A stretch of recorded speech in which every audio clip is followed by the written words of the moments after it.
And she pondered all these things in her heart. As I think about Mary and what she was experiencing in that moment,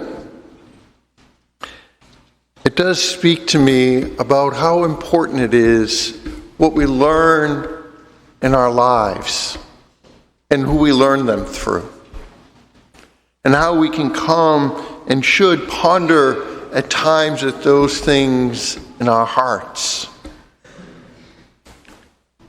As I look at my mom and the things that she taught me in so many different ways, but it was most powerfully by what she did and not always so much by what she said. I remember when my grandmother was dying, she was very sick, she had cancer, and my mom eventually had to put her into a nursing home. And my grandmother and my mom had a very powerful relationship. But from that moment that my mom put her in the nursing home, my grandmother, until the day she died, refused to talk to her. My mom went pretty much at least 3 or 4 times a week to go see her mother.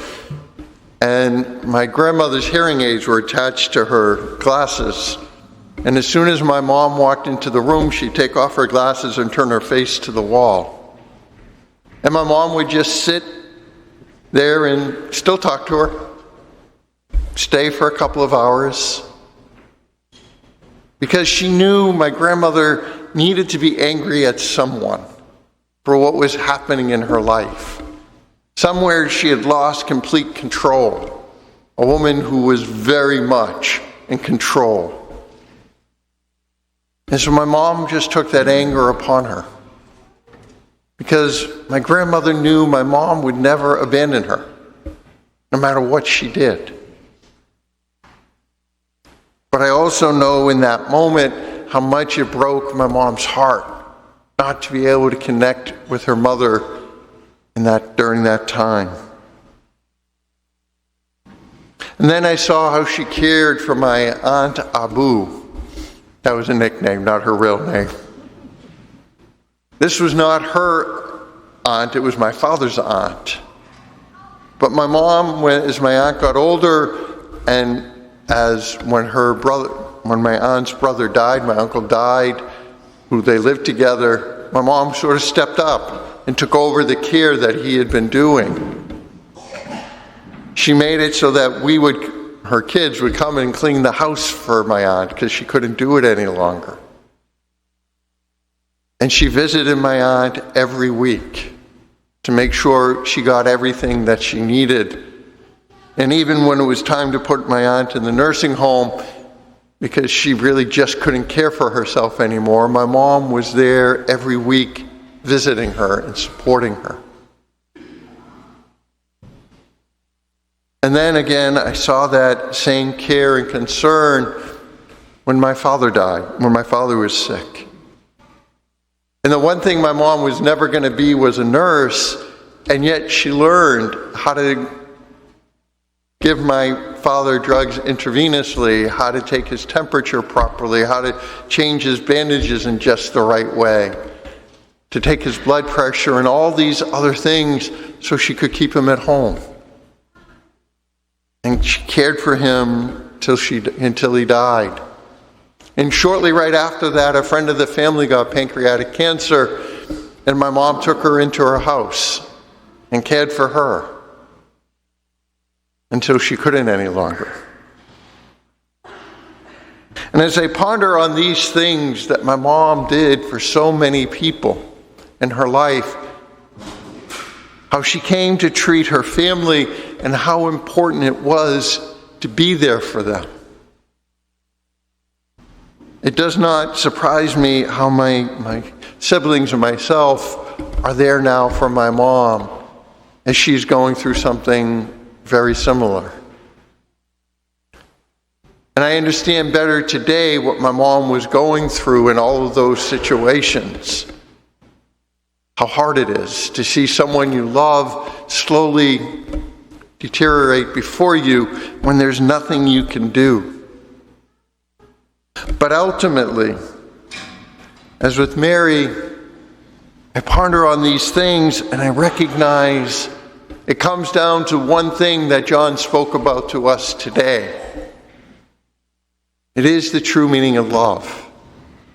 Love is not about how you feel towards someone. Feelings are nice,